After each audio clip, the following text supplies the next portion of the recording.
Come on, let's just give Jesus a great big hand clap this morning. You can do better than that, definitely. I believe that with all my heart. Just get up on your feet and give Jesus, just stand up quickly and give him a praise that is worthy of what's going to happen today in your life. Come on, praise him in advance for what he's going to do this morning. Come on. Was that it? Okay. Come on, yay! Woo! Listen. Listen, many people would think, man, why do you do that? I promise you, I give you the word. Because that's what the word says. When you get into that lifestyle of praising God in advance, everything changes in your life. Everything starts shifting. Alles begin anders aan mekaar kom. Alles begin anders lyk en voel. Everything starts just breaking out. Before you start praying for breakthroughs, all of a sudden breakthroughs come. Dis is, ek weet nie of julle verstaan wat se taal ek moet praat vanoggend nie, nê? Maar as jy die Here begin prys, skree, roep, gil, sing, wat ook al jy dit nou, hoe ook al jou prys lyk. My prys klink baie keer ongemaklik vir ander ouens, want ek het nie so mooi stem nie. So dit maak mense om my ongemaklik as ek begin prys. Maar weet jy wat, ek gee nie om nie, want hulle kort nie dit wat ek kort nie, en hulle sien nie dit wat ek sien nie. As jy sien wat ander mense nie kan sien nie, dan sal jy anders klink as wat ander mense klink. Kom aan. So, voordat ek nou heeltemal weghardloop in 'n rigting in my vroutjie, hierdie beautiful vroutjie vir my, ek weet nie wat sy haar naam gekry nie, maar is wraggies 'n mooi naam. She's got a word for somebody, so I just want to hand over to her and then we're going to go. Yeah, even though this is like a personal word, I just felt that whoever's going to grab a hold of this will be for you too. So that is why I want to share it publicly. Johan and Gino, can you come forward? The Lord is just singling you out this morning. I've just felt it like from the beginning. I just really feel like the Lord wants to release a double portion in your life. And that's why I'm speaking it over everyone, because I feel like if you will grab a hold of this. And I think sometimes we think double portion, we see, okay, 1, that means I'm going to get 2. But if you have 100, that means you're going to get 200. So what are we bringing to the Lord? As you were speaking this morning of multiplication, I feel like that's something you've been trusting for in your heart. Julle kan bietjie. Hier is mos heilige mat. Like when you come here, you feel you're going to go into the glory. So I just want to release this word over you now. Thank you, Father. Thank you, Jesus, just for your double portion, Lord, that you are releasing over them now, Father. Every single seed that has been sown in the physical, Lord, in the spiritual, Lord, we are releasing it over them now in Jesus' name. Thank you, Jesus. Double portion, they will receive it now in Jesus' name. Thank you, Lord.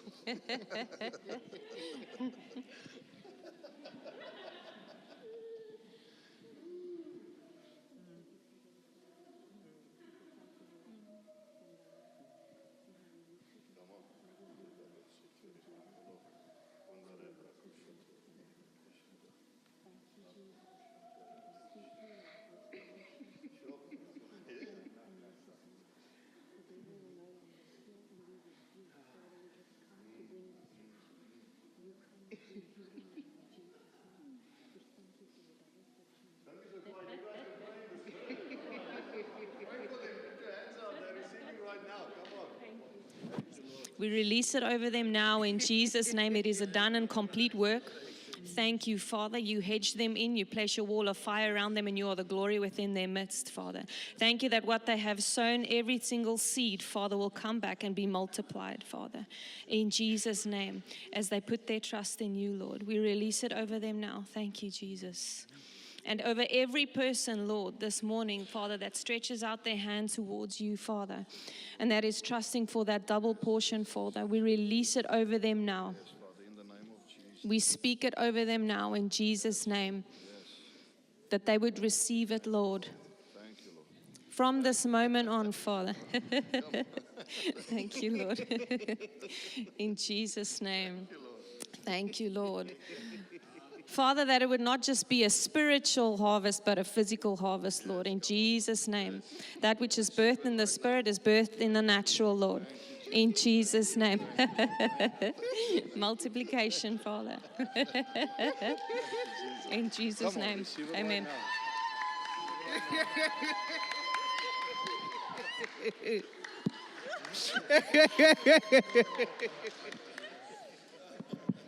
Come on, let's just give Jesus a hand clap for that. Listen, the Holy Spirit is here. Jesus is in the room. Whatever you need this morning, just take it for you. Just take it. Just take it right now. You don't have to wait till the end. You guys can just keep on enjoying the Lord's presence. No rush. Just take whatever what you need this morning. Just receive that from heaven right now. You don't need to wait. There's a specific time in a meeting where you listen. When that time comes, then you receive. You receive when you're ready to receive. You receive when you're hungry enough to receive. That's just the way it works. You don't have to wait for a beautiful message, beautiful words. Listen, I'm so reminded of what Paul says in the Bible, where there's no, he was never interested. Something is happening here in the front. He was never interested in beautiful words, but he was interested in the power of God. He said, I don't speak these eloquent words, but I speak in power. And the Bible is a powerful, powerful, powerful thing that will change the rest of your life for the rest of your life. Amen. Listen, I enjoyed, Naki, I enjoyed your service last week so much. If you guys didn't get it, it was a very practical service. If you apply what was taught last week, your life will never be the same again. Man, I received that word. I'm praying for diesel, for water to turn into diesel constantly. Listen, I'm not even joking about that. When she said that, many people would think, huh, what? Can you do that? Of course you can. She's receiving it right now. No problem with diesel in this section here. If you really believe that Jesus spoke and he changed the water into wine, what's the difference?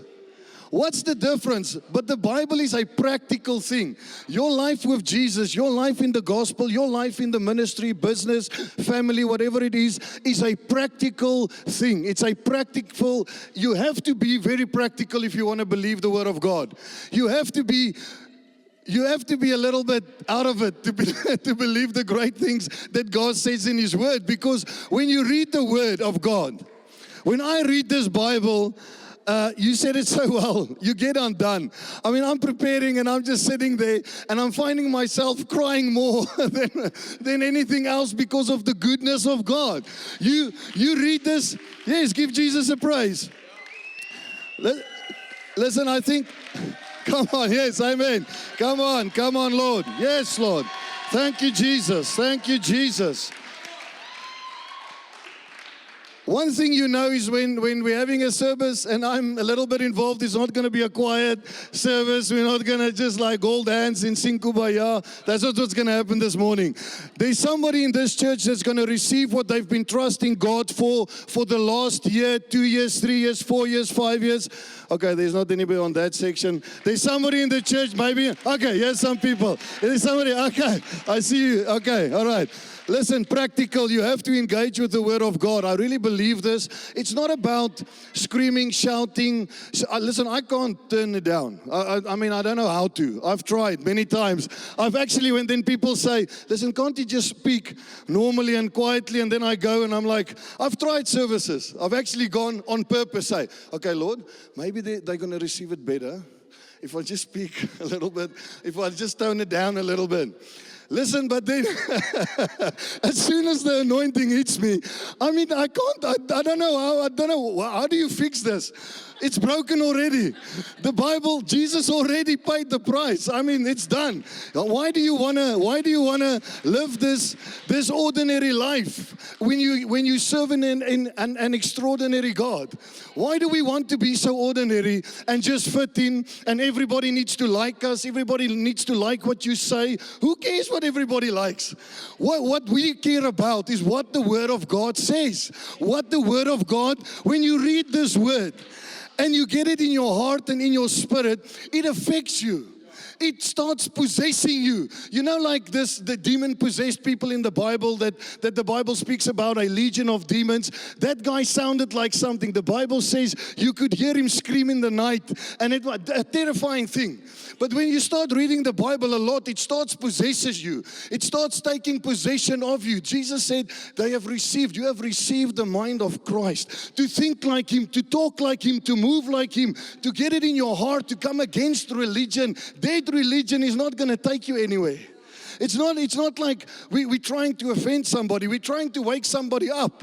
We're trying to let somebody know that there's a God in heaven that's got an amazing plan with your life. That He's waiting for that moment where you just decide that you would just a little bit dare to believe that He can do what He said He would do. If you can just this morning, and Father, right now I come against the spirit of familiarity. Lord, I know that people know me, Lord, and I thank you, Lord, right now that nobody will underestimate what could happen in this meeting this morning by your power and your glory in the mighty name of Jesus. In the mighty name of Jesus. I just felt that right now. We're dealing with some stuff. Every devil in hell out of this church right now. Father, in the name of Jesus, we loosen every word that you have spoken over every life in this church. Father, I submit myself. I yield to your spirit, Lord, and I pray that everybody here right now will hear what you want to say, that it will be like a two-edged sword cutting through flesh and bone, Lord. In the name of Jesus, let your truth be manifested in their hearts and minds right now in the name of Jesus. And we give you glory right now for your presence. Amen. So,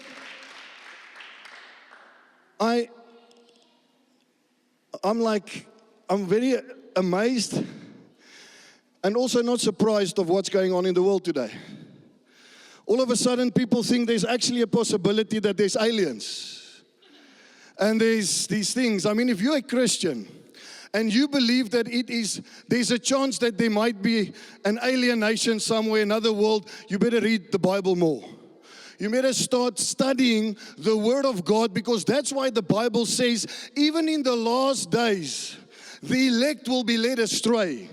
Because we read the Bible, but we don't know what the Bible says. So now, when we hear there's a UFO or you are the alien. You know, the Bible says we are the aliens. We are not from here. We are from heaven. We are from a different place. The Bible calls you the alien. Listen, you need to be the one that Donald Trump speaks about. There's these Christians, these weird creatures walking around believing that you could lay your hands on the sick and they could recover. There's these weird people that believe that when you speak a word, there's power that's connected to that word. It's like sending it out of your mouth, and all of a sudden you see the picture, how it goes, and it affects somebody. There's so many examples of that in the Bible, but when they came to Jesus when Lazarus died, that's one of the greatest examples that you'll see out of this. Jesus spoke the word. He said he's going to be fine. That's all that had to happen. That's all that had to happen. He spoke that word, and if you look in the spirit, and if you could make a movie, you could see these words coming out, becoming characters, getting on a horse, riding there to where Lazarus was, and entering into him, sustaining his body for the moment, for that exact moment why he was born. He was born for a moment to get into a tomb, to wait there in a dead form, so that the King of Kings can walk towards him and speak a word that connected the other word, and all of a sudden Lazarus, get up, and he's got up. But that wasn't the moment when the word was spoken. The word was spoken already. Jesus just came and he said, get up and come out. I've already sent that word into you. React to the moment that you were born for. That was the moment that he was born for. That was the moment that he had to react to the word and the promise. You see, if we get familiar with people, if we get familiar with our pastor that's busy shaking Zambia, Father, we thank you for Zambia, Lord. We thank you for Zimbabwe. We thank you for Patrick. We thank you for Michelle and Marcus. We thank you for the great work that they are doing. We bless them while they are there with the crusades and the souls and the everything. And we thank you that we can enjoy this beautiful church this morning because of their lives. We honor them in Jesus' mighty name. Amen. Listen, I never take it lightly to speak on anybody's platform. It is a great privilege for me. Even though I'm here, this is a platform that's holy, that's so consecrated, and that costs somebody their life. See, many times we get so familiar. We forget that it really costs somebody their life. We think we come to church and there's somebody dressed well, hopefully dressed well, and they preach a good message, and you're just like, yeah, they have to. I give my tithe there. Or maybe, well, not everybody. You think like you need to give there, so that's his work. But we forget that that person laid down their life. They paid a dear price. They packed their bags in America and they came to South Africa on a word from the Lord. I mean, just get away from familiarity. Familiarity is an enemy to progress in your life because you think you've heard something. No, I've heard that guy preach many times. Yeah, and? Yeah, I read the Bible many times, and? Yeah, but he screams like that. I don't like the screaming. Yeah, and? What is the result in your life? What is the fruit that you carry? Why? Or if you're only hearing a loud voice this morning, then you need to open your spiritual ears and get away from your fleshly ears, because when the Word of God is preached, the Bible says from spirit to spirit we minister, and then the result comes. It's a spiritual thing. It's not I mean, everybody, I mean, it's not, there's no problem with people speaking like relaxed teaching. I mean, I love it. I've heard many great, I can't do it. That's not who I am. You be you, I be me. And let the Lord be glorified when we're doing our thing. Come on. So the Bible, in the times that we are living in right now, we need to make it out, and we need to be very sure of what we believe. And we need to be very sure of what the Bible teaches. Because all of a sudden they've got these gatherings. I don't know if you saw, they brought all these prominent leaders, and I want to prepare the leaders for their churches, for the people to get the answers. Because what now? All of a sudden there's aliens. All of a sudden listen, the Bible spoke about this so long ago, where angels came down, the Nephilim. These are all spiritual things. These are all demonic things that the Bible spoke about long time ago. All of a sudden we're like, oh no, there's aliens among us. But the Bible has already spoken this. This is not a surprise that this happens. The only thing that this shows is that we are moving towards the coming of our King and our Lord and our Savior. This is the signs that we've been waiting for. This is the signs that should make you happy, that should tell you, listen, you are in the right religion. Well, don't be in the religion. Be in a follower of Jesus. The reason I'm saying that is I'm flying down on the plane, and I'm sitting next to a British guy. Awesome guy, amazing guy, just beautiful heart. I'm like, this guy's actually such a good Christian, but he doesn't believe.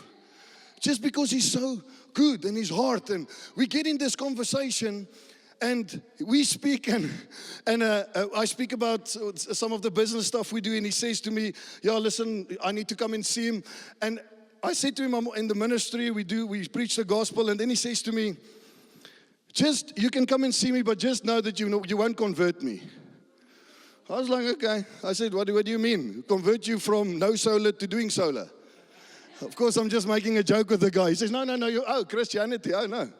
I wasn't planning on just converting you. We need to have a conversation first.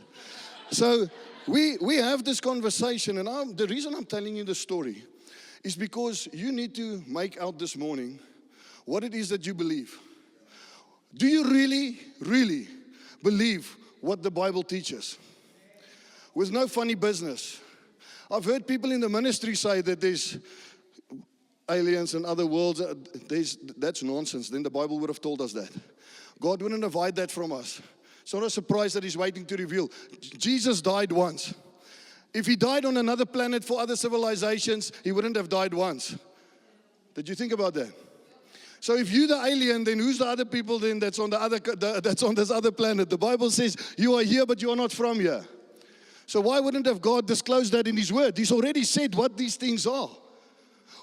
That's why, Naki, I'm referring to your message last week, because We need to understand something about the spiritual realm that's operating around us, that it's real. The Bible says the spiritual realm is more a reality than the physical realm. So what I read in the Word, even though I don't see it, it's more real than this thing that I can touch. But many people struggle with that because we can touch the chair. I can sit on the chair. But when I speak it, I can't see it.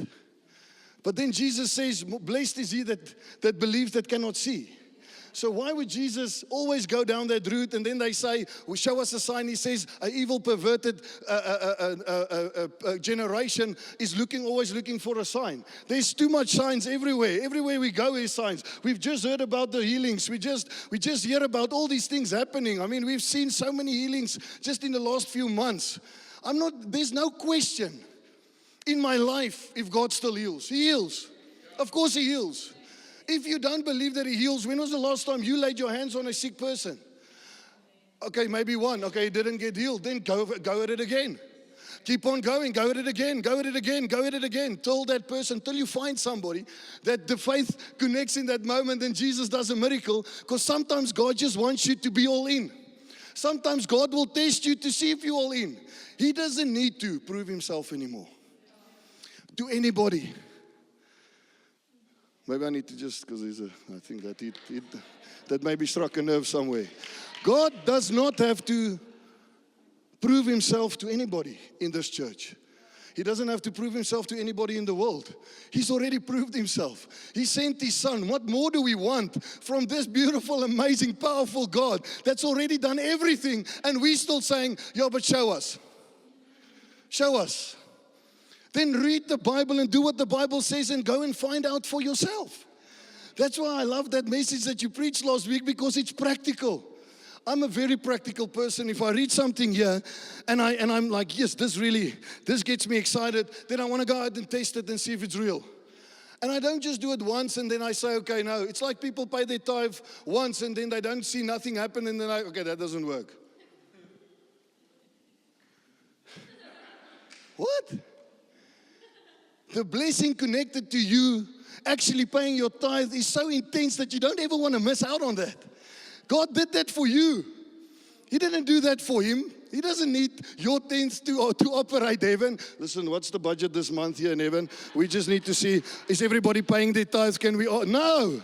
God owns the silver. All the Bible says all the silver and the gold is His. Everything is His. Then the Bible says the streets in heaven are made of gold. I mean, the thing that we drive on. Imagine somebody brings a piece of asphalt.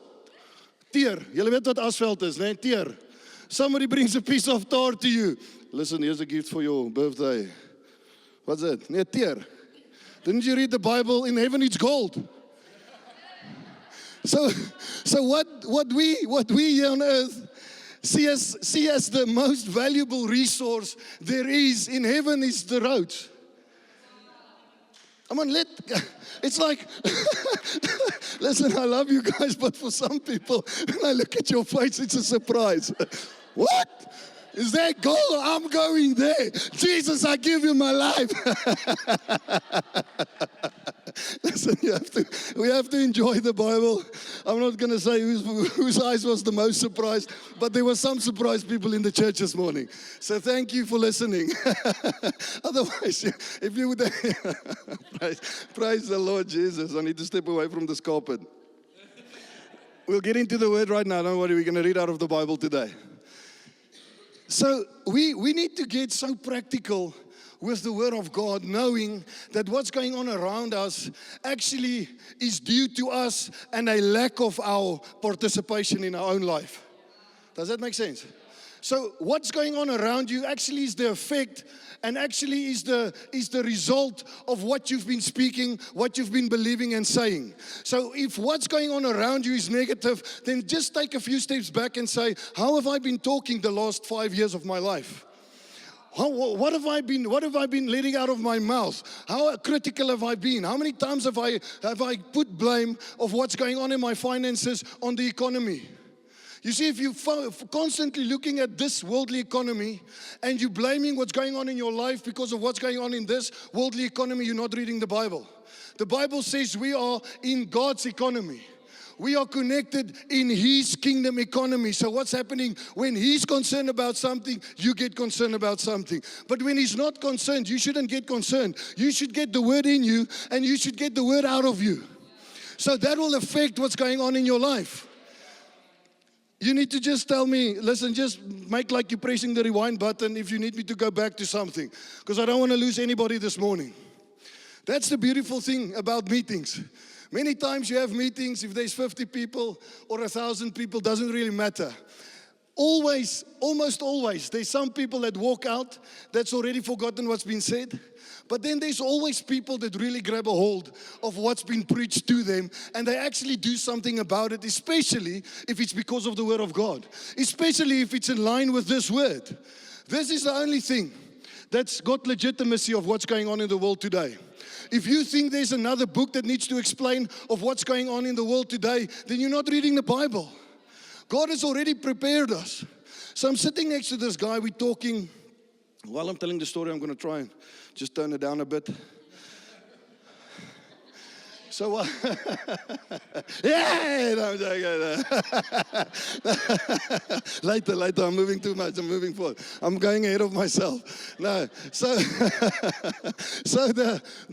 you have to, come on, let's just start enjoying God. Let's just start enjoying the Word of God. He's not stressed out in heaven about your life. God is nie uitgestres oor wat in jou lewe aangaan nie. Jy's uitgestres want jy lees nie die Bybel nie. Jy's angstig want jy lees nie die woord nie. Ek sê lelik as ek dit sê nie, dis die waarheid. That's why this word is so important for you to understand and study. Because when you study the Word of God and you get all these words in you, you become dangerous. You become, like what Patrick always says, dangerous. You become dangerous to the world outside.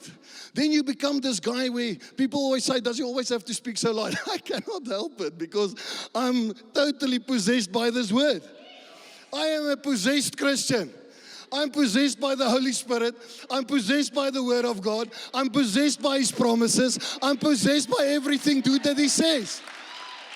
So listen, I'm sitting, we're having this chat, and at one point, I catch myself thinking, listen, this is quite a difficult conversation. Usually it's easier.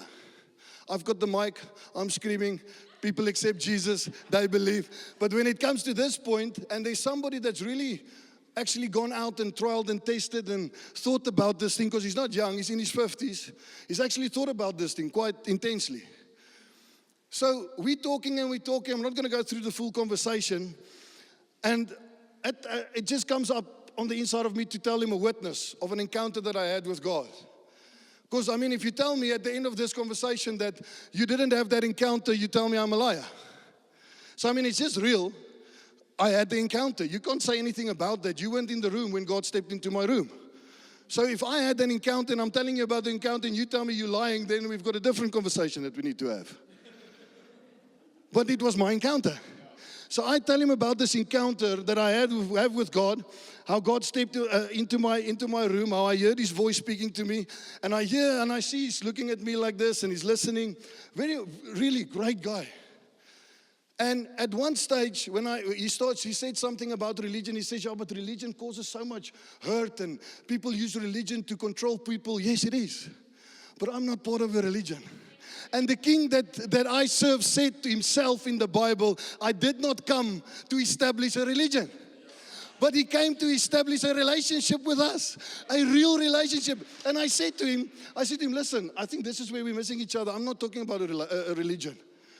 I'm talking about the one that I serve, Jesus Christ. In the Bible, it says that even Him spoke against the religious leaders of the time, calling them out, saying to them that they are whitewashed tombs, the blind leading the blind, a brood of vipers. And you check this guy's like, what? Who's this Jesus that this guy's talking about? And he realizes, listen, he says to me, listen, I think I kind of get, you're not talking about a religion, you're talking about something really that you've been pursuing. I said, I'm laying down my life for this. And then listen to this question that comes out of him. He turns to me and he says, so, if I hear you correctly, you are actually saying to me, if I did believe in heaven and hell, do you believe I'm going to hell? Listen, that's a straight question. That's requiring a very straight answer. And in that moment when he asked me, I felt like, yes, if when I give him this answer, it's going to be really unsettling to him, because you better make sure after this answer that hell is not real. And I've been trying to tell him how real hell is. And then he asks me this question, and I said to him, listen, according to the Bible, there's one way to the Father, and that is through the Son, Jesus Christ. The Bible says He's the doorway.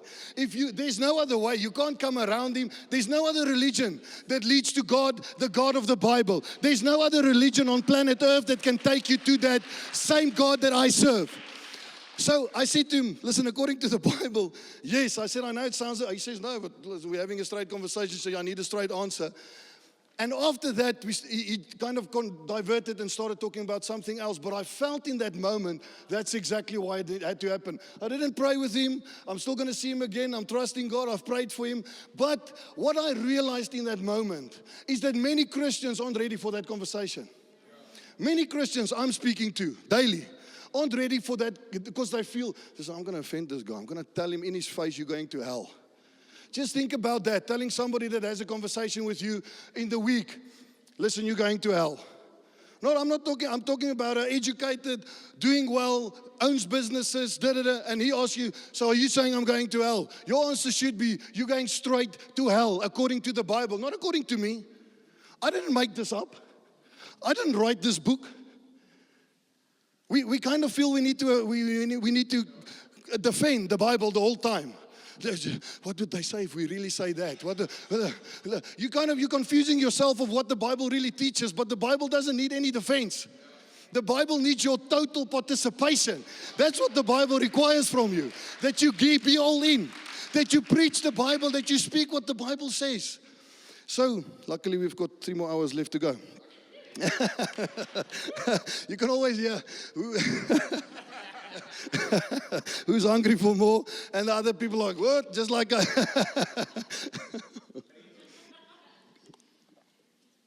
Okay, listen, as long as you know I'm enjoying myself. So what I really want to get to, and then we're going to get into the message, I'm just saying hello to you this morning, is that it's very important for you in your life to make a decision of what you believe the Bible says. It is crucial. It is not an option for you to take it lightly. If you take it lightly, the Bible will take you lightly. Whatever you take lightly concerning God, you will also be taken lightly in that same matter. That's exactly what the Bible teaches. Jesus said, if you deny me in front of anyone, I will deny you in front of God Almighty, my Father. Denial in a moment is when you don't speak. Think about that. Take it deeper. You don't actually have to say, I don't believe in God. It's when a moment is presented to you that you need to say what needs to be said, and you step out. You deny the one that you trust in and believe in.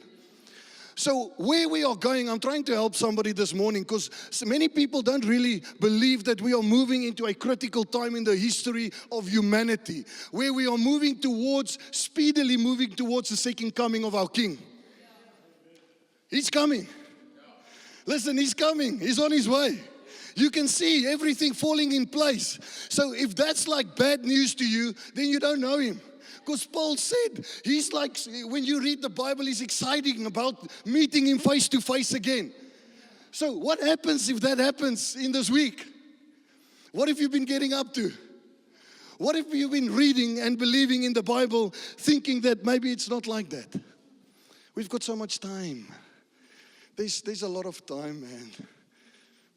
I need to figure a few things out.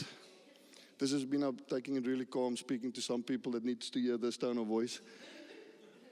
You really need to make a decision today. You see, it actually takes discipline, and like I use muscles to breathe. It's like I sweat more when I speak like that, but I'm like, woo, when I just go for it. So, we have to have humor. But when there's important things of what we speak about, especially doing what we're doing, people are really going to hell around us. Just think, if hell is not like a conscience thing that you think about, You need to read the Bible so that you can understand what it is that you're saving people from. Why do you need to tell somebody about Jesus? Just because you love them? Yes, of course. Love is always, that's the main thing. But why is that love driving you to get somebody and tell them, listen, hell is a real place. Heaven is a real place. You're definitely going to one of the two. There's no in between. There's no other. There's no all roads leads to the same God. A life from hell. Then the Bible wouldn't have said, and that's why I'm referring. Listen, it's not Marcel speaking. I'm constantly referring to this book. And you can read this book in all the languages. You can read him in Hebrews, Latin, whatever you want. The Bible says that there's only one way to the Father, and that's through the Son, Jesus Christ. So if that is true, the fact is that millions, even billions of people are on their way to hell. Then it begs the question, will God really let them go to hell? Isn't God then a God of love? I want to tell you today that that's exactly what's going to happen. And that's why our work, your work, is cut out in front of you. The Bible says in Acts 1, I didn't even prepare this, but somebody needs to hear this now. Acts 1, Jesus said, when the disciples spoke about other things, they wanted to know other answers. When is he coming?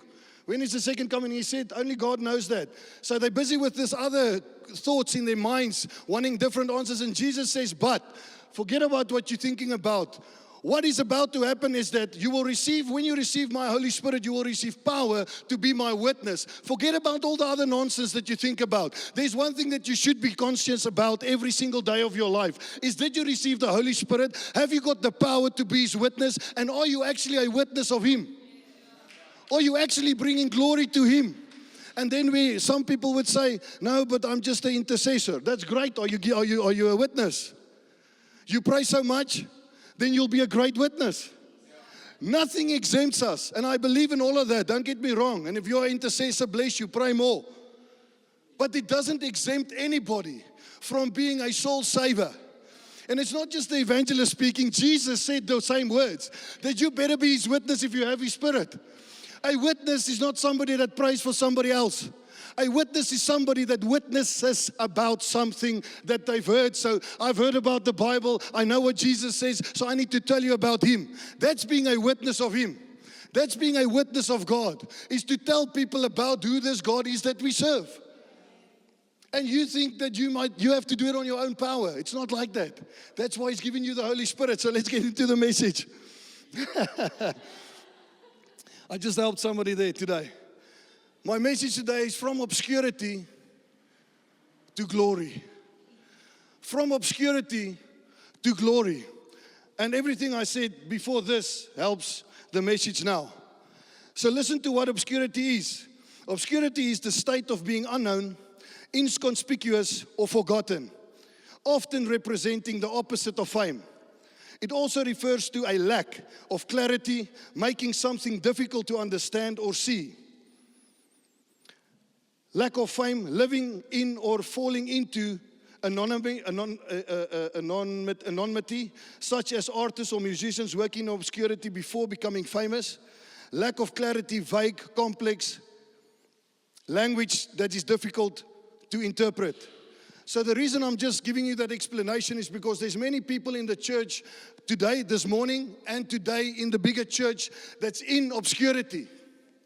That you are faced with situations that you don't know the answers for. That you are faced with this thing that you doubting if God can truly do in your life what He said He would do.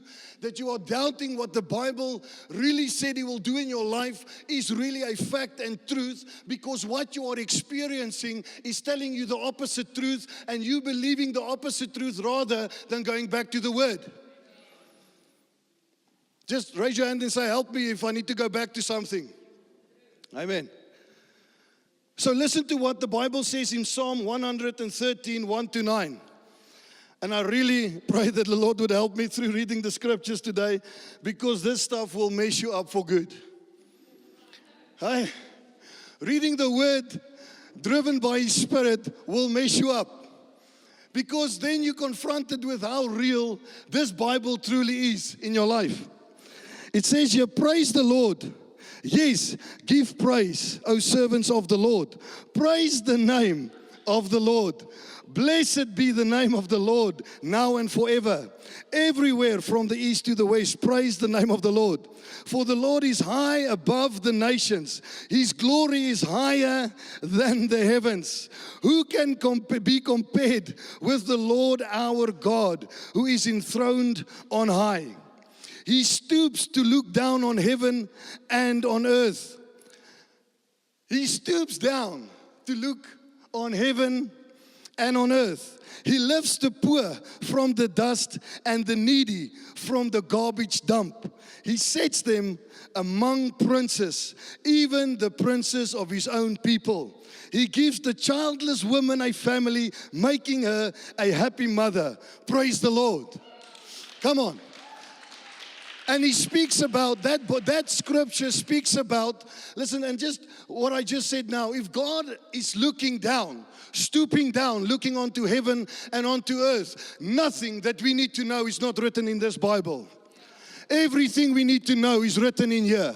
Everything you need to know about aliens and UFOs are written in the Bible. You don't have to be concerned. You just have to praise God and say, thank you, Lord, that I am reading the right Bible. Thank you, God, that I believe in the right God. I believe in Jesus Christ, and I know that He is for me and He's not against me. And He's here today to lift me up from obscurity into glory, because many people in the church needs to be lifted up, needs to be, the veil needs to be shifted so that they can see that this God that they serve and speak about is actually a real, awesome, amazing, powerful God. This God will, this word will truly set you free forever. It will lift you up from this place of lack, unbelief, hurt, pain, sickness, disease. Whatever that obscurity is that's confronting you today, you might be busy with a business, a ministry, in a marriage that's not doing well this morning. Maybe you and your children and relationship with you and your children is not doing well. There's many things that you trust in God for, but you're not seeing it. You might be sitting in poverty. There's so many levels, different levels of obscurity that the church and that people are stuck with, and you are the one that carries the answer. You are the one that has everything and that has received everything to help people that's in obscurity. But this Bible, just this word alone, will lift you from that place. I don't have to scream it out. You just have to read it. And when you read it, you just have to believe it. And when you believe it, when you read it and you believe it, faith comes. The Bible says faith comes by hearing, and hearing the word of God. So if you need to be lifted this morning from whatever that situation is, whatever the thing is that's holding you back, whatever the thing is that's stopping you, whatever the confrontation or the resistance is that you are facing this morning, the word of God will lift you from that place this morning, and He will set your feet on a solid rock. That rock has got a name. His name is Jesus Christ. And the Bible says He has put our feet on this solid rock. So you cannot be shaken. But why is the world then looking so shaken? If we are truly in a position where we have the Spirit of the living God on the inside of us, why are we so easily shaken? Why are we so easily concerned and worried and anxious and full of fear and doubt and unbelief if the same Spirit that raised Jesus Christ from the dead, that same Spirit is on the inside of you? So why are we so easily offended? Why are we so easily put in this position where in a moment when something happens, you forget of what the Word of God teaches you? In a moment something happens in your business. And I mean, this is all real stuff that happens. This is real things that happens to people every single day of their lives. And every single day when something happens, we are confronted with a decision that we have to make. Every time that something happens in your business and it looks like there's this thing that goes wrong and your finances are under threat and under attack, all of a sudden in that moment you have a decision to make. And I want to tell you this morning that what decision you make in that moment is very important. It's important for your business. It's important for yourself, for your own character, your own understanding. Remember, when you don't really have to say something out of your mouth to know, for God to know what you think. How our bodies react. So let's just make this more practical. The Spirit of God is here on the inside of me. Yeah. So the way I react in a situation immediately speaks to God without me saying a word. The way my body reacts when something happens, I receive bad news, and all of a sudden my body reacts like in the state of fear, of anxiousness or doubt or unbelief. God immediately receives that from you. So the way we position ourselves, that's why, Naki, again, your meeting from your message last week, go back and listen to that message, because it's so practical, point to point to point of who this God is that's on the inside of you. You can walk out of this church and say, wow, yes, please don't say that was a nice message. Just say something else. If it was nice this morning, just praise the Lord Jesus, bless your holy, beloved, lovely soul. But this is not supposed to be a nice message this morning. This is a message this morning from the Word of God that has to infect you, that has to start possessing you, that you are a son of the Most High God. You are a daughter of the Most High God. His Spirit is in you. His power is upon you. He poured out. The Bible says, He said, if I don't go, I can't send the Holy Spirit, your helper. So if you are taking these things lightly, that is why maybe your life is in the situation that it is. I can't receive for you. The person next to you. This is the thing about spiritual stuff. So if I give Donnie 1,000 rand for his wife, or for Philip, he can receive that on his behalf. If he's a good Christian, he'll give it to him. But spiritual things don't work like that. You cannot receive spiritually on behalf of somebody else. You can only receive spiritually on behalf of yourself. Because you alone, not your wife, not your children, not your friends, or nobody is going to stand next to you on that great day of judgment before God, where He's going to speak to you face to face, and He's going to ask you these intense questions. And the Bible says He's either going to tell you, well done, my good and faithful servant, or He's going to tell you the opposite. Nobody, you can't in that moment say, let me just call my mother. Let me just call my wife. Let me just call somebody. You cannot call anybody in that moment, because you have received a life. You have received one life on planet Earth. One life. We all have received the same Bible. We all have received the same chance of reading the Bible, getting into it, deciding what we believe and how we believe, deciding how we're going to go out and live. I'm not saying you're never going to make a mistake. We make mistakes. That's why we've got forgiveness. That's why the grace of God is so powerful. But listen to what He says. He says, who can be compared to the Lord our God, who is enthroned on high? Why do we go into situations and we think He's not on high? Why do we think we are faced with anything today that God doesn't have the answer for? God, it's like the Lord is sitting in the Bible and He's saying to in heaven, above the heavens, and He says to the angels, I didn't see that one coming. How are we going to solve this problem? Call all the clever angels together. Let's just talk about this. Guys, have you ever had this have you ever seen this thing? How are we going to handle this? What is the strategy? Let's quickly. Kom aan, dink. Strategy session, teken, whiteboard. Probleem, hoe gaan ons by hom uitkom? Wat gaan ons doen? We make God so human, but He's not. He is God Almighty. Who can be compared to the Lord our God, who is enthroned on high? He stoops down to look on heaven and on earth. He lifts the poor from the dust and from the needy from the garbage dump. That's why I am so convinced with all my heart and mind, and you better have a good message to convince me differently. That God would take anybody from any type of obscurity and lift him up to glory, because He said so. So if you are stuck in a situation, if it's poverty and you're living in a shack, I'm telling you that the same God who's written here in this Bible will do for you what He will do for anybody else if you choose to believe.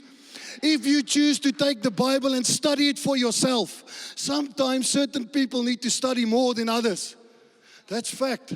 Stop crying about it. Do something about it.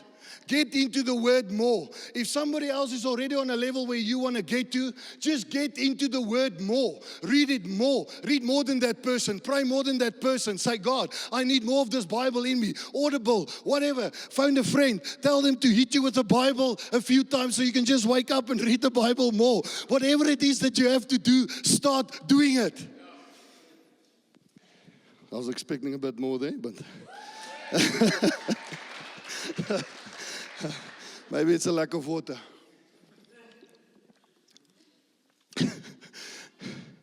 This is the amazing thing of doing what we are doing every single day, is that you speak to people, you tell them this truth, but then when you meet them a week later, say, how many times, how many hours have you said, and now I don't have a job? Okay, great, that's the perfect person.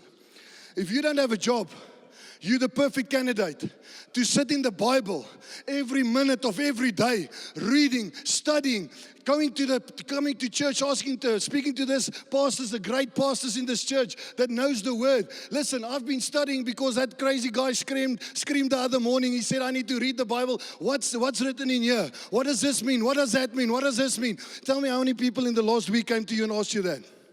0. Did I look surprised? No, I didn't. You guys look surprised. I wasn't surprised at all.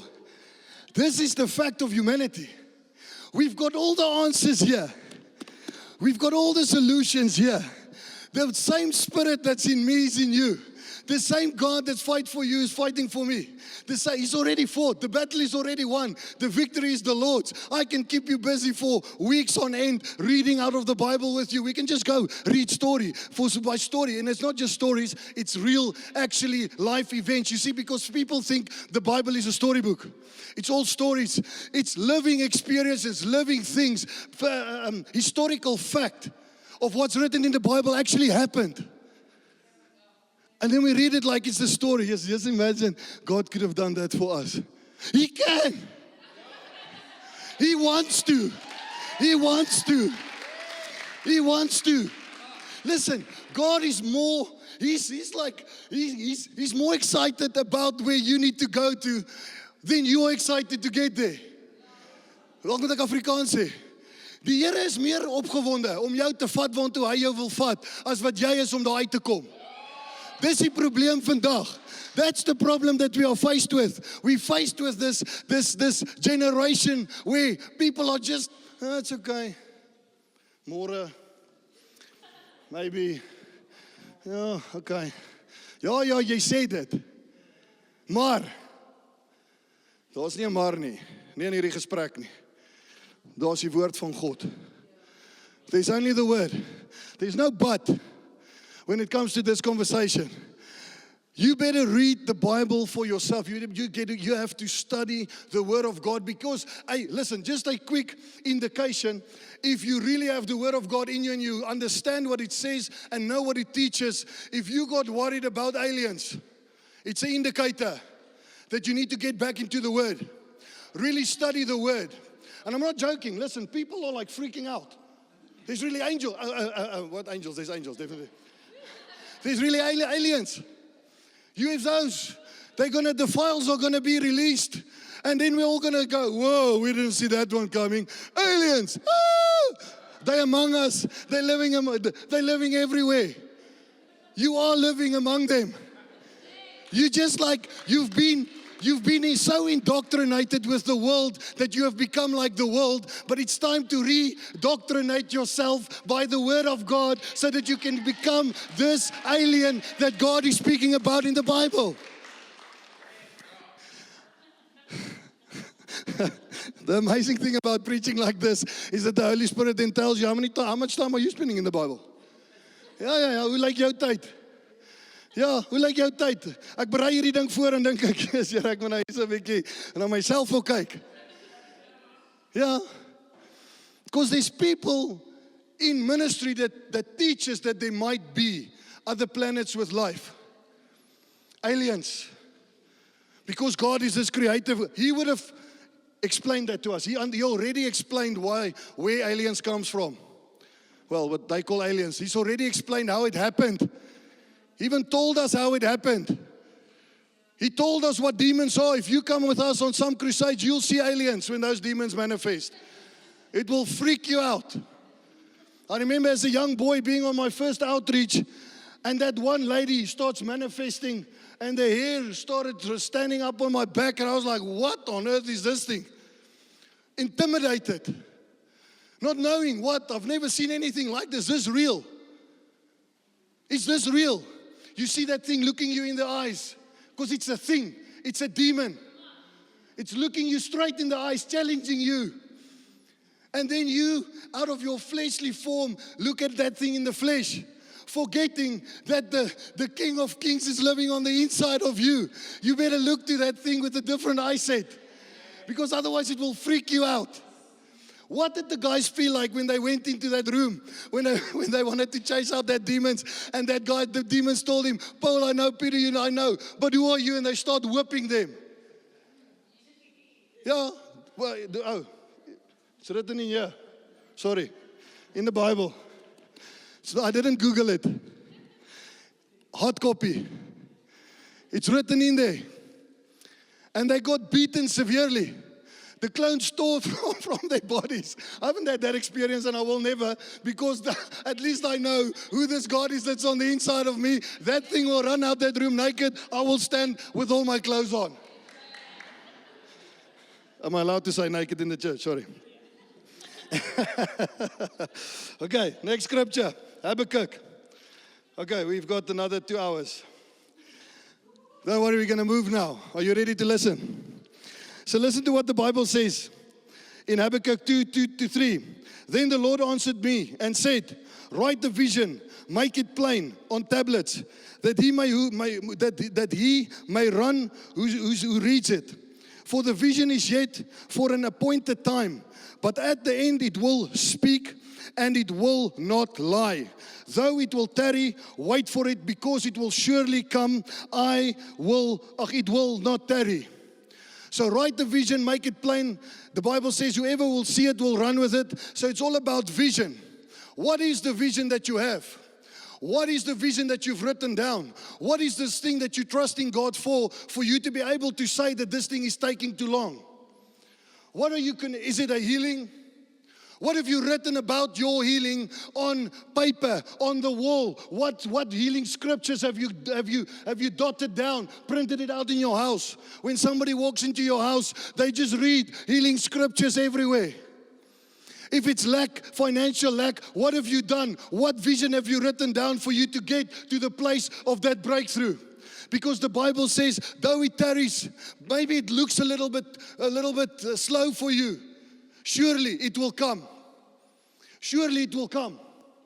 So whatever it is that's holding you down this morning, I need to remind you that surely that breakthrough is coming. You have to get it in you that God is for you and He's not against you. God wants you to break out. God wants you to break free. God wants you to be healed. God wants you to live in the Abrahamic covenant that He made with Abraham, the blessing and the promise that He made with Abraham, that through you the nations will be blessed. God wants you, no matter what's in your bank account today, He wants to use you to help other people. That's the blessing of Abraham. So if you're not helping other people because you can't help yourself, that means, and that's another indicator that you're not in the promise.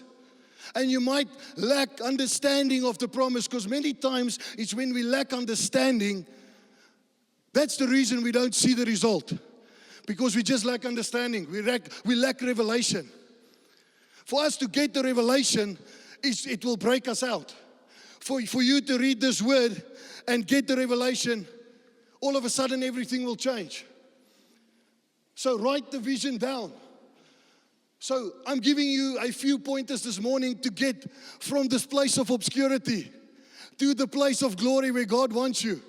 God has got a great plan and a purpose for everybody in this church. He's got a great plan, purpose, and assignment from heaven on your life that you have to step into. And many times people think just because they do business, they may be they in that assignment. But you have to get clarity from God. What is the assignment that He's called you to? If you are a Christian and you don't know what your assignment is, you better start today looking for that and asking God, because He doesn't want to keep that as a secret. He didn't design you and say, listen, you figure it out. Good luck. That's exactly the opposite of what God did. God actually did exactly the opposite in saying, listen, I've made you. I know what I planned you for. I put an assignment on your life. I put resources into place for you. And all I want you to do is get into my word, start believing my word, and then you will see the great results of what my word teaches. So then you will know that this is the assignment. This is what I have to do. This is why it's so important for you to grab a hold of what the word says. Because you've got an assignment. You're not just another person on earth. Jy's nie net nog 'n mensie. You're not just another person that nobody cares about. You might feel like nobody cares about you. Nobody knows you. Everybody has forgotten your name. But I want to tell you this morning that God in heaven has not forgotten what He has spoken over your life. He's not forgotten the promises that He has spoken over your life.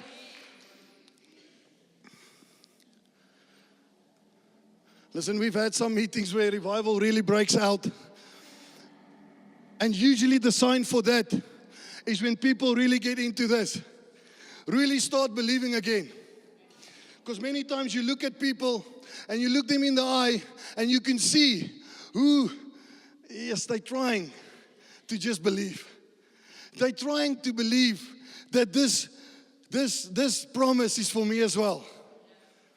Because you know what? It's hurting. There's no hope. You walk into your house, there's no food in the cupboard. You can't put petrol in the car.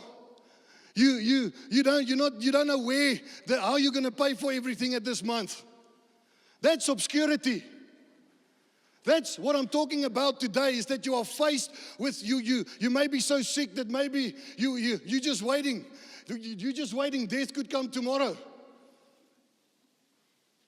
That's what I'm talking about. This stuff is so real that we need to stop thinking that the Bible is the storybook and just like, yeah, okay, well, maybe one day for me. Maybe one day God will do that for me.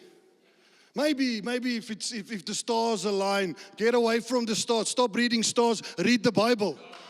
Because we're always waiting. One day when my ship comes in, don't care about your ship. Get into the Word and then build your own ship. But we're always waiting for something to happen on the horizon when we see the sign.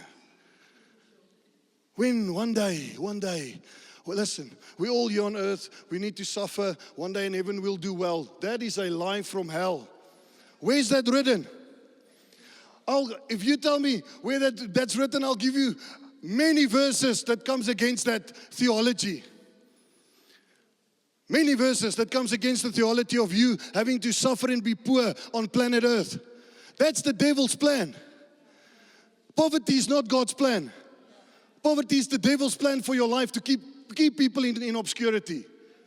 God's plan is to help people, is to provide for people. The Bible says in Acts, it says nobody needed anything. There was no lack. There was no lack. They all shared. They all looked after each other. You just have to do what it is that God has called you to do, and you will be the answer to other people's prayers. You will be the answer to other people's necessities. Listen to what the word says in Mark 4:26 to 29.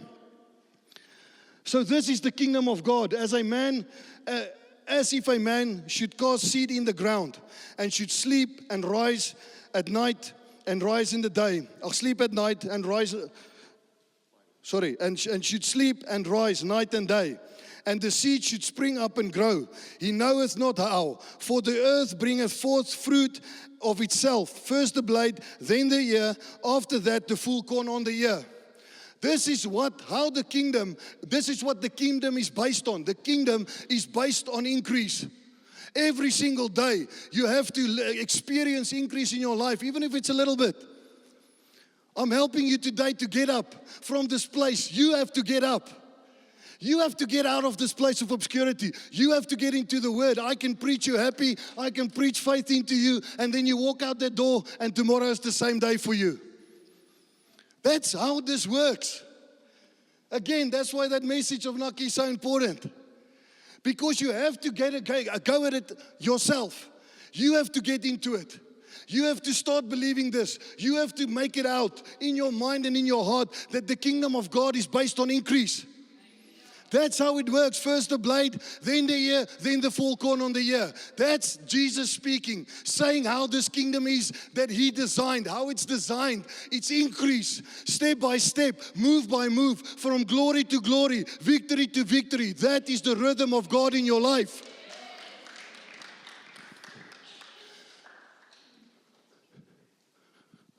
I think I need to get excited now. I see some people are sleeping.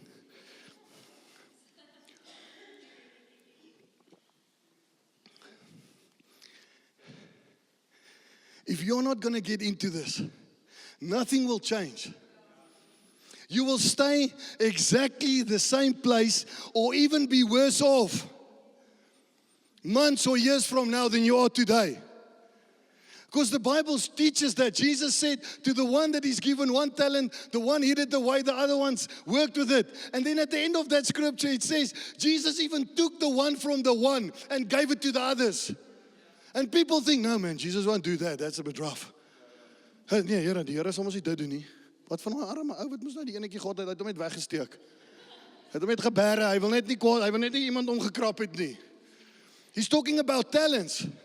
He's saying, He has given you talents. He has given you an assignment. He has put something on the inside of you. And many of you are putting it somewhere, hiding it away, protecting it, not doing anything with it.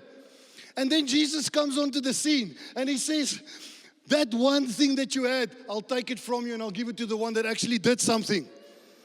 It sounds hard, but listen, we're not going to see revival if we don't get into this stuff. If we don't get into the hard things. If we are always so easily offended. When the truth of the word is spoken to us, we get offended. Yes, that was a nice service, but yes, that worship at the bridges. Whoo, it's amazing, but does it have to be so long? There's always a but. But you have to get the but out of the way. And you have to get into the Word of God. Because this Word, if this is exactly how the kingdom of God is put together, if this is how we intended it to be, the best thing you can do is get into the rhythm of God. You know, in the earth, there's a rhythm. God has got a rhythm in the earth.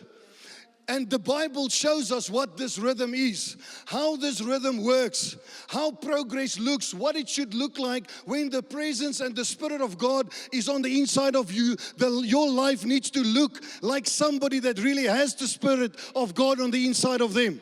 And if this great God, this creator of the heavens and the earths, if that same God placed His Spirit on your inside, what on earth is impossible for you to achieve? Is it then impossible to pour water into your car and for it to change into diesel? It is possible, but it's only in the pouring. Read the Bible. When the miracles came, it was only in the action. So if you really believe that, then take a bottle of water, but not if you have money in the bank to go buy diesel. You really need to be in that situation. Everybody's going to put water in their car next Sunday. Ah, my car broke because you said, listen, read the Bible. Then we won't have any mishaps. What I'm saying is if you are in a situation where you need that diesel, but you don't have that diesel, where the bank is empty, more empty than the diesel tank, then you take your faith and your word and your God, and you say, God, by my faith, I believe when I'm putting this water, this engine will start. I know about people, I've actually done that. I really believe that this happened in my life. My car at one stage was driving on speaking in tongues. Really? You laugh about that, but not the other stuff. Where the thing is, the light has been on, and I'm just, when I'm driving, waiting for money to come in. Come on, Jesus, let's just keep on driving till money comes in. And the car drove. Maybe it was on fumes. Maybe God just extended that little fuel that was in there. I don't know. Maybe the light was broken. That is how people would say. But I choose to believe something different. I choose to believe that God looked at his son and said, if that young man can believe me and drive in tongues, what else can I do for him? You see, it's a lack of understanding, a lack of faith. That's why we're living like we're living. That's why we think George is so big and it's so, the climate, spiritual climate is so asleep and so drowsy. Then do something about it. Then let's do more. Let's preach louder. Let's become more energetic. Because your energy, what you carry, will affect the people around you. If you have if you have the energy of God on the inside of you, when you're moving out in wherever it is that you're moving, you will start affecting people. Instead of people, when they have a meeting with you, feel like, yes, that guy drained me. Sometimes you have meetings like that, and you're like, after the meeting, you're like, I never want to ever have a meeting like that again. Dis waar. You have a meeting, and it's like, whoa, you're like, whoa, Jesus, help me. You need to pray in tongues just to get through the meeting. But then you've got other meetings with certain people that's really got the drive and the energy of the Holy Ghost. When you're done with that meeting, man, you feel like, yes, sir, what are we going to do? What are we going to do next? Who are we going to get saved? What business deal is coming next? Where are we going to take ground? Where are we going to buy houses? What are we going to do? How are we going to help people? That's the people I really intend to have more meetings with. The other people sometimes get offended because I don't have the meeting. Maybe there's a reason. I'm not saying that's the reason, but miskien. Sometimes I just forget. So please forgive me.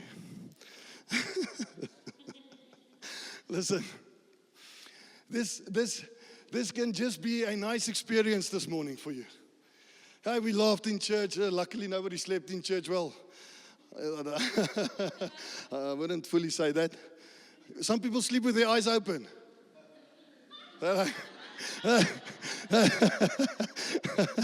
Lord, I pray for the energy of the Holy Ghost to come on the inside of everybody until the end. We're almost there. Keep on going. Okay. Listen, God is so full of joy. God loves people. He loves people. He loves to have fun. But what he's like so urgent for this to get in you. Because you will become the person that he has called you to be if you understand what I'm telling you. If you can grab a hold of this, really going out this week, really taking it on, really stretching yourself, challenging yourself, going at it again. Many of you are sitting here, you've tried it. You went after it. You sowed that seed. You did what you thought you had to do, and nothing happened. And then the devil took a blow at you, and you allowed him. But I'm telling you this morning, if you can get this on the inside of you, take another run at it. Believe God again. Go and do that exact same thing again and again and again and again and again and again and again till you see the breakthrough, because that's how it works. You can't do this stuff once and then think everything is going to change. It's like your children. I say to my wife many times, how many times do we have to tell them about this thing before it's going to change? How many times? I think she's probably thought in her own mind about me. How many times do I still need to tell my husband about that? That's humanity. That's the flesh coming against. The flesh will do everything to block you. The flesh will do everything for you to be in unbelief, to doubt. As soon as you doubt, you're out of the game. As soon as you surrender and you say, this is how it is for me, you're out of the game. It's like, listen, you're in a battlefield in your life. You're in this fighting, this UFC ring with faith and fear, with faith and doubt. There's no way this battle can happen. Faith is far greater than fear and unbelief and doubt. It's like the Bible says there. Let me read it again. Who can be compared with the Lord our God, who is enthroned on high? Who can be compared to him? Why on earth will your situation stay the same after this morning? Why on earth will it stay the same after today? If you can get this in you, how is it possible for it to stay the same? Listen to Jeremiah, what Jeremiah says, Jeremiah 29. But if I say I will never mention the Lord or speak in His name, listen to this. But if I say, this is Jeremiah speaking, but if I say I'll never mention the Lord or speak in His name, His word burns in my heart like a fire. It's like a fire in my bones. I am worn out trying to hold it in. I cannot do it. Listen, this guy is trying everything to stop speaking about the goodness of God, to not speak about faith, to not speak about the word. He says, I'm wearing myself out in trying, but I cannot do it because it's a fire in my bones. It's burning on the inside of me, and I cannot but speak the word.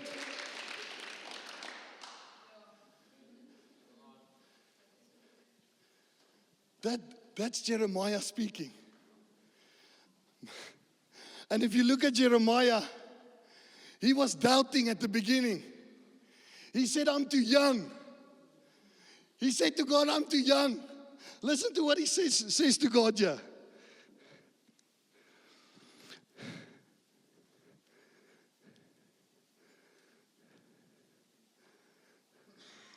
The Lord gave me this message. I knew you before I formed you in your mother's womb, before you were born. I set you apart and appointed you.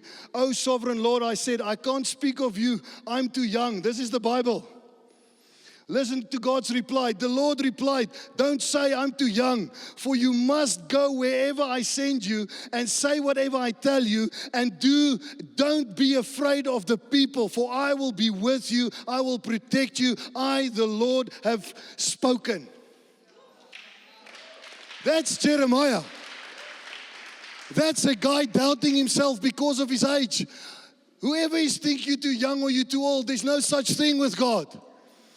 If God has called you, if He's predestined you, which He has, the Bible says all are called but few are chosen. Many are called but few are chosen. And I believe with all my heart, the ones who answers are the ones who's called. Many are called but few are chosen. Many today in this church are hearing the same message, but only a few will respond. But I pray out of my heart this morning with all my faith that it won't be a few, but that it will be this whole church, and that because of you, you will start lighting fires in the city wherever you go. You see, people think when it comes to ministry, it's just about that moment of screaming and shouting and clapping hands and wow, and everybody afterwards, yeah, that was a beautiful man. Please, you don't even have to come and say that to me. Rather just come and say, listen, it affected me. Come back next week and say, listen, this week was the wildest week in my life. I've never read so much. I've never prayed so much. I've never done so much. I've never gone back with the Lord with every promise saying, Lord, I believe that you can do it for me. Whatever that thing in your business is that you are faced with, that obscurity, that thing that's threatening you, start getting it in you that you have authority over that thing. That you can start speaking against that thing today. You can get out of this church, get into your house and stand in front of the mirror and start speaking the word of the Lord to that situation. Prophesy over that situation. Prophesy over your body. Prophesy over your children. Prophesy over your work. Otherwise, it will just be noise. And I'm okay with both. Because this is my assignment. And I've decided I will not get softer. I will not draw back. I'll not skip, although I won't get a little bit intimidated. I'm just going to get louder and louder and louder and louder about the goodness of God. About His power. About His ability. What exists on planet Earth that He cannot handle? What are you faced with today that He can't do anything about? Whatever the devil has done in your life in the last 10 years, God can do something about that today. He can do something about that this morning. I'm going to pray for people afterwards. For the fire of God to come upon you. Because you will not do this without the fire of God. And the fire of God is not for the ones that are extroverts. Many people think that. No, it's just for the loud ones. It's just for the ones that they're not, hulle is nie skaam nie. Ons ouens wat skaam is, sit nie die vuur nie. Ons kan nie die vuur kry nie. Die vuur van God is vir almal. Because if you don't get this fire, a young boy that is afraid, that's hesitant, becomes an older guy and he says, I am trying, I am wearing myself out to not speak about the word. And then he says, I can't do this. I have to speak. He says, I can't. I try and I try. Where are you with God in your relationship with Him? That some of us are not even trying and we're not spending time with Him. This guy is saying, I'm trying with everything on the inside of me to not speak about the word. And he says, I'm wearing myself out. Where are you with God this morning? How do you feel about Him? What is your relationship with Him? How passionately are you in love with Him? And I love you. I'm not angry. I sound angry, but I'm not. I'm passionate about Him. I actually believe with all my heart and all my being that He can do something in your life today. I believe that He can shake you. That He will be the only one that can shake you. And that what's going on in this world cannot shake you anymore. It cannot intimidate you any longer. You see, we've just gotten so complacent with God, so familiar.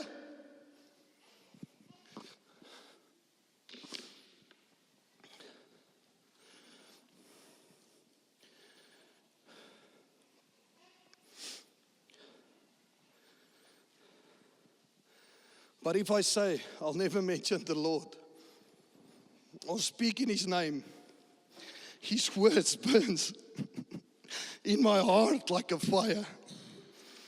It's like a fire in my bones. I'm worn out trying to hold it in. I can't do it. Then you'll sit next to somebody and when they ask you, will I go to hell if I don't believe in heaven? Yes. There's no other way that you are going. You're going to hell. If you are not getting this in you, if you don't get the word in you, you will not see the breakthrough. You will not feel that shaking that only He can bring. If you think you'll just make it the way you are, I've got a surprise for you.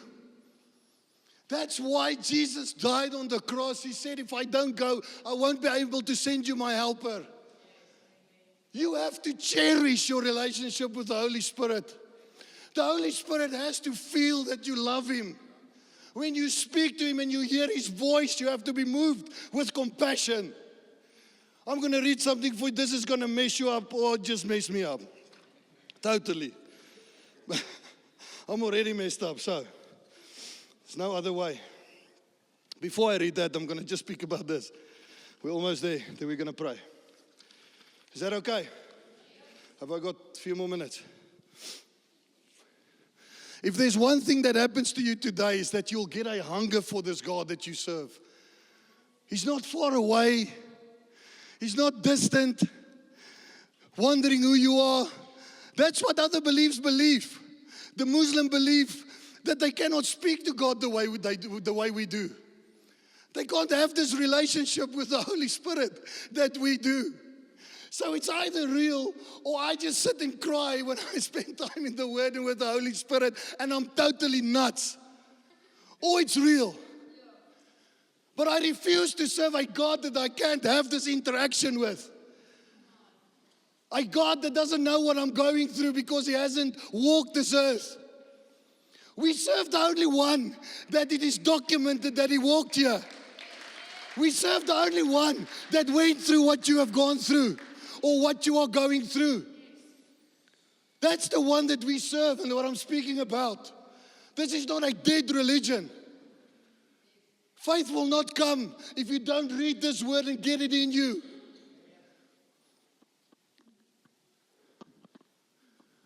I really believe that you're feeling the love of God right now. And not the anger and the wrath of Marcel, because it's not that. But Shadrach, Meshach, and Abednego, they're standing in front of this fiery furnace. And the Bible says when the strong men grabbed them and threw them in, the fire burned them, they died.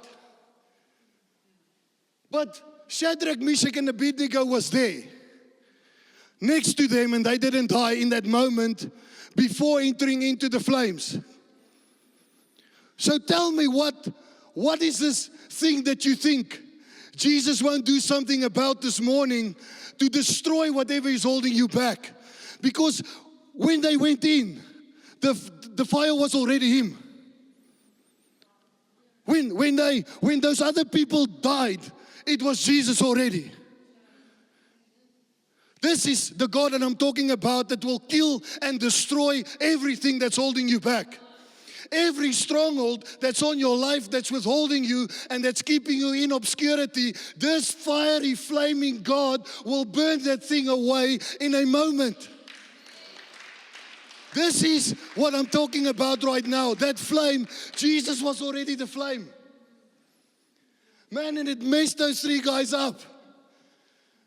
They came out of that fire, and the Bible says they were promoted.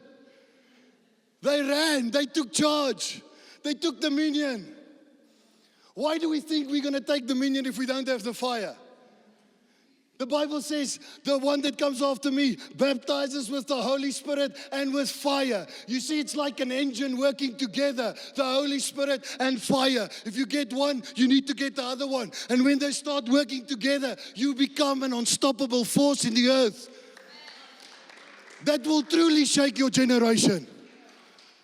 You will. Do you really believe that you can impact your generation? Do you really believe that?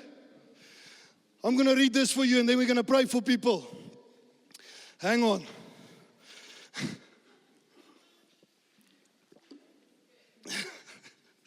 This is good. Whew. Listen to this. People lifted from obscurity in Scripture. Joseph, from prisoner to ruler in Egypt. Joseph, a young son, receiving a dream, receiving this jacket, loved by his dad, into prison, into slavery, from obscurity, becoming the ruler of a nation. What did he know about ruling? Where did he study? He studied in the hard knocks of life, in prison. This is what catapulted him up from obscurity. David, a shepherd boy to a king, sitting in the other king's castle, playing musical instruments to him, knowing that he's the king, playing and serving the other king. Being hunted. We've got Psalms proving that he cried out to God, saying, God, what's going on here? This isn't what you said. This isn't what it's supposed to look like, Lord. This isn't how it's supposed to feel. When I'm laying down everything for you, and you're not doing this for me. Who here feels like that? No, maybe not this morning, but you have felt like that. Saying, Lord, this is unfair. Why is it hurting so much? Why is my bank account so empty? I love you. From obscurity to glory. Esther, from an orphan girl to the queen used to save a nation. An orphan girl. An orphan girl. Who here grew up without a father and a mother? Thinking, always referring back to that being the reason why God can't use you. You see, when you read the Bible, all excuses starts going away. Everything, the answers for everything that you need is written in here. When I have a situation, I read and I say, Lord, forgive me, there's no excuse. I need to step up. Gideon, from hiding in fear to a mighty deliverer. where the Bible says the angel of the Lord came to Gideon while he was hiding, and he said to him, "You mighty warrior." Speaking identity into that man. Somebody here this morning needs to hear, God sees you as a mighty warrior. You might look like you're falling asleep, but there's a fire burning on the inside of you. Moses, from exile in the wilderness to deliverer of Israel, couldn't speak to people. God even sent somebody with him to do the talking. But that's why when people say that God will use somebody else if he doesn't use you, nonsense. He has designed you. He has put a specific assignment on your life. He will even send somebody else with you if you have an excuse. This is the God that we serve. He's not like, okay, if you say no, I've got many that can replace you. That's how the world works, but that's not how God works. The world says you're replaceable.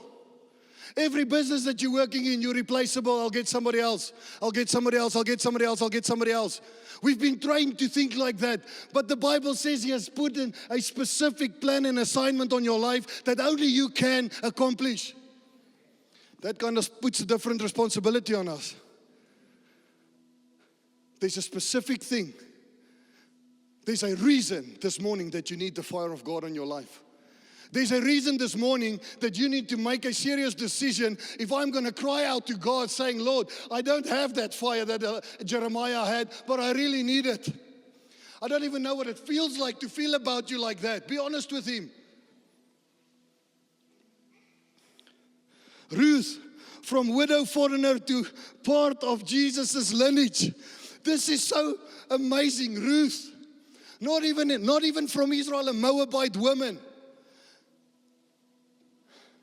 Obed, born from Ruth. Jesse, born from Obed. David, born from Jesse. Can I take it down to Jesus? All the way down to Jesus. One woman. Not even, what was she? But if you read the Bible, it says that she forsake all the other gods. And she said to Naomi, wherever you go, I'll go. Your God is my God. A woman, a gentle woman. And that faith, that type of speaking, infected God's heart towards her. That God would decide to put Jesus through her lineage. This stuff will mess you up bad. Daniel, from captive slave to the ruler in Babylon. 4 men were captive, taken captive. The other 3 we just spoke about. Daniel is the 4th. Not one of them bowed their knee. They knew something about their God that we, or some of us, still need to figure out about Him. Mary Magdalene, delivered by Jesus and became a witness of the resurrection, a demon-filled woman, possessed. One encounter with Jesus. One encounter, and she walked with Him, and she saw the most amazing things ever. Peter, from fisherman to apostle and preacher of Pentecost. Peter, denying Jesus to a slave girl. The Bible says to a slave girl, he denied Jesus. Fear gripped a hold of him. And then if you continue reading, always continue reading in the Bible. Never stop. Where you read something, continue reading, because there's always a godly outcome. Peter receiving the Holy Spirit, being in the room, preaching a sermon where the first time in human history, 3,000 people surrendered their life to Jesus. The Bible says he preached a message that struck them to the heart. The fire of God, the fire of the Holy Spirit came upon him. But before that, he stepped back. Paul the apostle, from the persecutor of Christians, to the apostle, one encounter with Jesus. on the road to Damascus. One encounter. From somebody that wants to kill somebody to somebody that would die for the person he wanted to kill. Are you getting this? Don't worry, I'm not done. Hannah, from barren and mocked to the mother of a prophet. The Bible says, what was her name? The other lady's name, the other wife's name. Mocked her on the way to the temple every year because she was barren. She cried out to God, and God gave her Samuel. Listen, God doesn't play. If you would get it in you today to cry out to God, I'm talking about the God of the Bible. If you would get it in you to really start having faith in Him, believing that He would do what His word said He would do, believing that He has a plan and an assignment on your life, believing that that plan and assignment is more important to you than anything else. And I know every Sunday we come to church, and every Sunday I know everybody's got plans. We have to get somewhere. But sometimes there's a time and an appointed time in your life. If you're not at that point where you have made that decision, today is that time for you. You might sit in meetings, laughing, rolling, everything. But when it comes to the fire and the love of God, it's dim. Listen to what it says here. Lazarus from death to life by the power of Jesus. Joshua from assistant to Moses to the leader of Israel. An assistant. Not knowing that he's going to be the next leader. Don't underestimate where God has you today. Don't underestimate your place of obscurity today. Don't underestimate what God is going to do and wants to do through that, what you are faced with today. Samuel, from child dedicated in the temple to the prophet over Israel. Jeremiah, from young hesitant man to the prophet of nations. Nehemiah, from the cupbearer to rebuilding Jerusalem. The cupbearer. And the Bible says he just had it in him. He went to the king and said, King, I want all the material and I want to take leave, and you need to pay for it. And the king said, yeah, that sounds like a good idea. And he became the rebuilder because he had it in him. What have you got in you? Job, from suffering and loss to restoration and double blessing. This is the God that I'm speaking about this morning. This is the God that will totally start possessing you. Messing every thought that you had up about what your life should look like when you start falling in love with Him. Then you only realize what your life was supposed to look like when you severely fall in love with Jesus. Because all of a sudden, these things that you thought was the most important things in the world and in your life, all of a sudden starts getting dim. And it's like, why? Why did I want to do that? This is what I really want to do. Then the passion of the gospel of Jesus Christ starts burning in your life.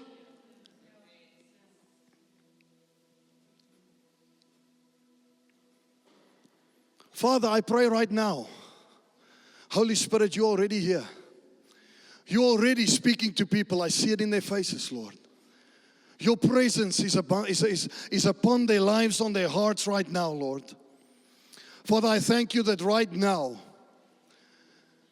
if there's anybody in this church that has never given their lives to Jesus, just raise your hand quickly. Or maybe you've given your life to Jesus, but you've grown cold. You've stepped away. I read that Jeremiah said, and you don't even understand what that could feel like. If you need to recommit your life to Jesus, just raise your hand quickly. Thank you.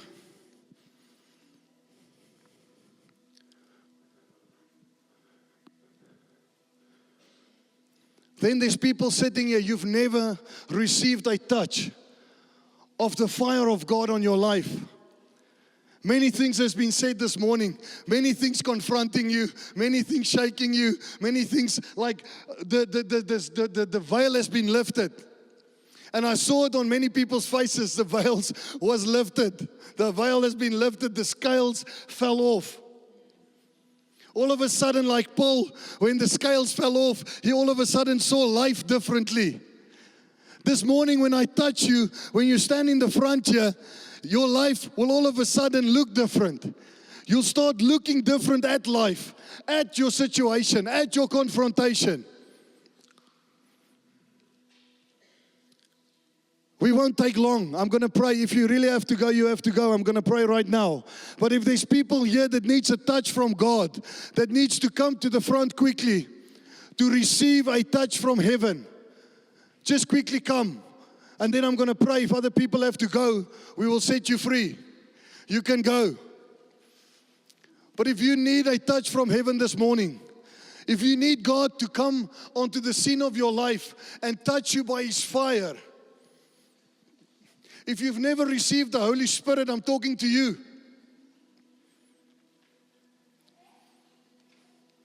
Is the band here? Oh. Hallelujah.